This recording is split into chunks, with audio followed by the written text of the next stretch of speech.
तो नमस्कार भाई लोगों, सभी को बहुत-बहुत नमस्कार। आज हम दोबारा से एक नई वीडियो के साथ आ गए हैं, आज के मैच के लिए जो कि है मुंबई इंडियंस वर्सेस आरसीबी जो कि होने वाला है वानखेड़े स्टेडियम में।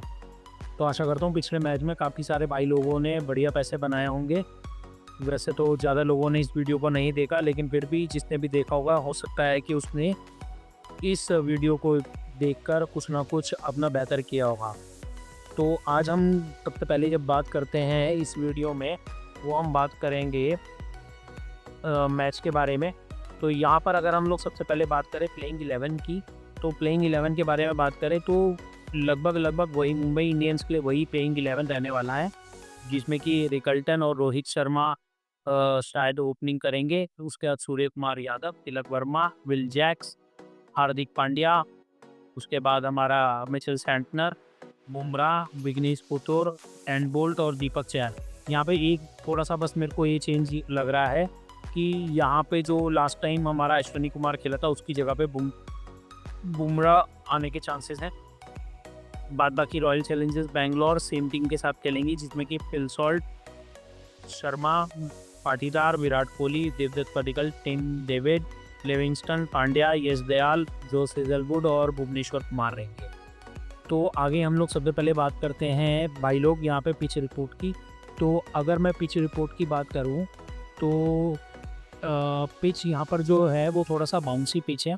बैटिंग को वो प्रेफ़र करेगा, और अगर मैं बात करूँ तो हाई स्कोरिंग गेम हो सकता है अगर मिडल ऑर्डर चले तो। अगर मिडल ऑर्डर नहीं चलता है तो ये गेम स्कोर नहीं हो पाएगा। ये मैं बात कर रहा हूँ जो भी टीम पहले खेलेगी। जो भी टीम पहले खेलेगी, अगर उसका मिडल ऑर्डर बहुत बढ़िया खेलता है तो यहाँ पे एक हाई स्कोरिंग मैच अपने को देखने को मिल सकता है। नहीं तो हम एक थोड़ा-सा लो स्कोरिंग मैच यहाँ पर रहने वाला है।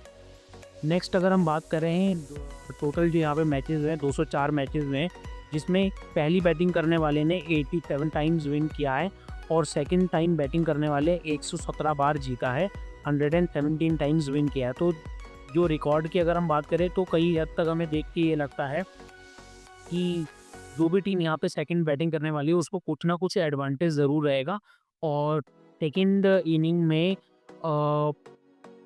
बैट पे बॉल बहुत अच्छे ढंग से आएगी और रन स्कोर ईज़ी रहेंगे as compared to first inning. उसमें अगर हम लोग बात करें तो आरसीबी और एमआई ने आपस में वानखेड़े में टोटल 11 मैचेस एक दूसरे के खिलाफ खेले। उसमें अगर मैं बात करूं तो 8 बार हमारा मुंबई इंडियंस जीता है और 3 बार आरसीबी। तो कहीं ना कहीं मुंबई इंडियंस को यहाँ पर थोड़ा सा प्लस पॉइंट है उनके साथ। जिसमें कि अगर आप लोग देखोगे, ये जो टेबल हमारे सामने दिखाई दे रहा है इसमें आप देखोगे तो 3 विन उनकी फर्स्ट बैटिंग के साथ आई है और 5 विन आई है चेजिंग करते हुए। सिमिलरली आरसीबी की भी फर्स्ट विन पहले बैटिंग करते हुए आई है और 2 विन आई है चेजिंग करते हुए। तो यहाँ पर हम देख सकते हैं 11 जो टोटल विन मैचेस हुए हैं उसमें भी 7 जो मैचेस जीते गए हैं वो चेज में जीते गए हैं। तो कहीं ना कहीं ये थोड़ा मेरे को लगता है कि इम्पॉर्टेंट फैक्टर रहेगा यहाँ पर। हाईएस्ट जो स्कोर है वो 213 का है एमआई के लिए, 235 है आरसीबी के लिए, और सबसे जो लोएस्ट है वो है 146 एंड 136 एमआई और आरसीबी के लिए। अगर मैं यहाँ पर सबसे लोएस्ट डिफेंड की बात करूँ तो सबसे जो टोटल लोएस्ट डिफेंड यहाँ पे हुआ है 187 का हुआ है, यानी कि 187 से कम इजीली बन जा रहे हैं, तभी इतना स्कोर यहाँ पर डिफेंड हो पा रहा है। उसके बाद अगर मैं बात करूँ, जैसे कि हम लोगों ने बात कर दिया 8 में से 3 मैचेस आरसीबी जीती है। यहाँ पर हम थोड़ा बहुत पावर प्ले के बारे में, पावर प्ले की जो समरी है उसके बारे में थोड़ा सा देखेंगे।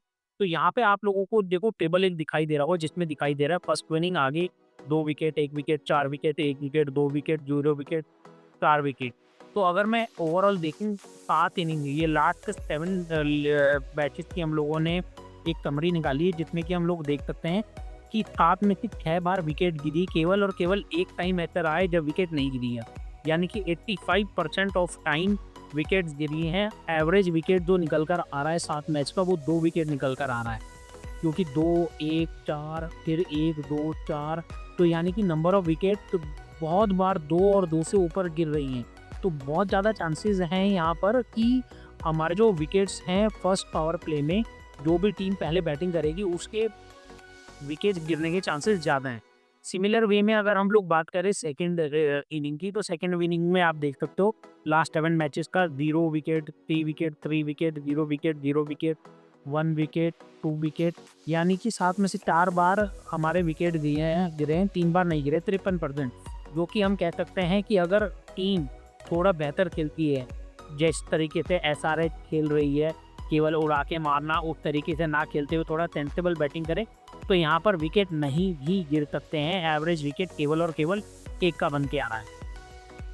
सिमिलर वे में अगर मैं आप लास्ट मैच की बात करूँ जो यहाँ पर हुआ था, उसमें भी आप देखोगे कि पहली इनिंग में 4 विकेट गिरे थे पावर प्ले में, और दूसरी इनिंग में केवल और केवल 1 विकेट गिरा था पावर प्ले में। तो कहीं ना कहीं ये थोड़ा सा एडवांटेज है टीम के साथ, जो भी यहाँ पर खेलने वाली है, पहले बैटिंग करने वाली है, तो उसको कहीं ना कहीं एडवांटेज रहेगा। सेकंड को एडवांटेज नहीं रहने वाला है, ये आप थोड़ा सा ध्यान रखिएगा। तो इसी वजह से कुछ तो प्लेयर्स हैं वो हमारे लिए बड़े इंपॉर्टेंट हो जाते हैं, जैसे कि ट्रेंट बोल्ट और अश्वनी, दीपक चहर और बुमराह, जो कि आरसीबी के लिए खेलने वाले हैं। उसके बाद अगर मैं एमआई के लिए खेलने वाले हैं, और अगर आरसीबी की बात करूं तो बुवी और हेजलवुड, ये 2 बहुत ही ज़्यादा इम्पोर्टेंट प्लेयर होने वाले हैं यहाँ पर बॉलिंग कराते हुए, क्योंकि बुवी और हेजलवुड पहले 3 से 4 ओवर, 4 से 5 ओवर करेंगे, और लास्ट के 4 से 5 ओवर करेंगे, जो कि बहुत ही ज़्यादा क्रूशियल होंगे।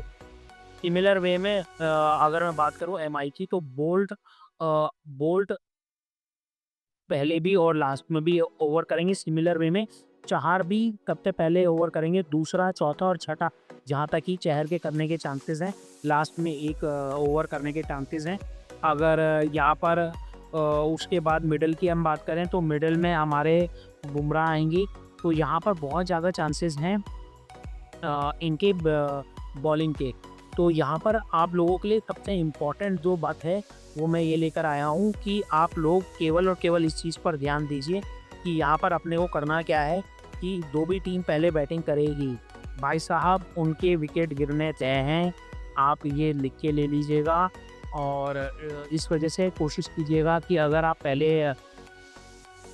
जो भी टीम पहले बैटिंग कर रही है उसके ओपनर्स को अपनी टीम में ना लें। लास्ट 4 मैचेस का हम लोग एक थोड़ा सा डिस्क्रिप्शन देख लेते हैं। तो जो सबसे पहला मैच, जो लास्ट मैच हुआ था, वो 11 अप्रैल 2024 को हुआ था, जिसमें सूर्या के 52 रन आए थे, रोहित के 38 रन आए थे, और बुमराह ने 5 विकेट लिए थे। सिमिलरली अगर मैं 11 की बात करता हूँ, तो उसके बाद हमारा जो आया था, ठीक है, उसके बाद जो आया था हमारा 9 मई 2023 को आया था, जिसमें सूर्या ने 82 रन्स बनाए थे। उसके बाद 2 अप्रैल 2023 को हुआ था, जिसमें तिलक वर्मा ने 84 और विराट ने 82 रन्स बनाए थे। और उससे पहले हुआ था 9 अप्रैल 2022 में, जिसमें सूर्या ने 68 और विराट ने 48। तो यहाँ पर थोड़ा सा एक कॉमन चीज निकल के आ रहा है कि सूर्या और विराट, तिलक, ये लोग यहाँ पर रन बनाते हैं, तो इन लोगों के लिए यहाँ पर कंडीशंस काफ़ी बेहतर रहेगी। इसी वजह से मैं आपके लिए 2 टीम लेकर आया हूँ। आप तो प्लीज़ इन दोनों टीमों के बारे में देखिएगा। मैं 2 टीम किस तरीके से लेकर आया हूँ। नंबर 1 अगर मैं बात करूँ, तो हम लेकर आए हैं वो टीम जिसमें कि सबसे पहले जो बैटिंग करने वाले हैं हमारे, वो है मुंबई।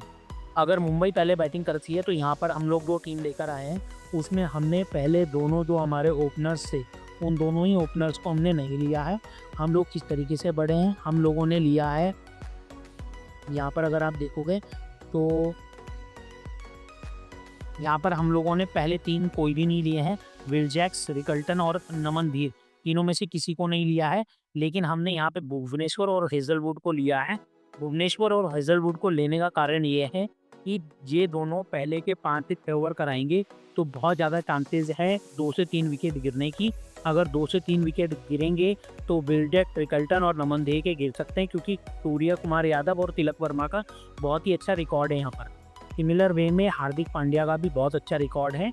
इस वजह से हमने सूर्या, तिलक और हार्दिक पांड्या को यहाँ पर रखा है। और उसके साथ ही साथ हम लोगों ने मुंबई से मिचेल सैंटनर और जसप्रीत बुमराह को रखा है, ताकि मिचेल सैंटनर अगर विकेट जल्दी गिरते हैं तो बाद में आके एक अच्छी पारी कैमियो वगैरह खेल के जाएँ, साथ ही साथ स्पिन के साथ भी हमारे को कुछ ना कुछ पॉइंट देंगे। बुमराह को हमने इसलिए रखा है क्योंकि बहुत ज़्यादा चांसेस हैं आज बुमराह के खेलने के, और बुमराह का बहुत ही अच्छा यहाँ पे रिकॉर्ड रहा है। आरसीबी के खिलाफ उन्होंने 5 विकेट भी लिए हैं, तो बहुत ज़्यादा चांसेस हो जाते हैं कि वो शुरुआत में आके विकेट लें।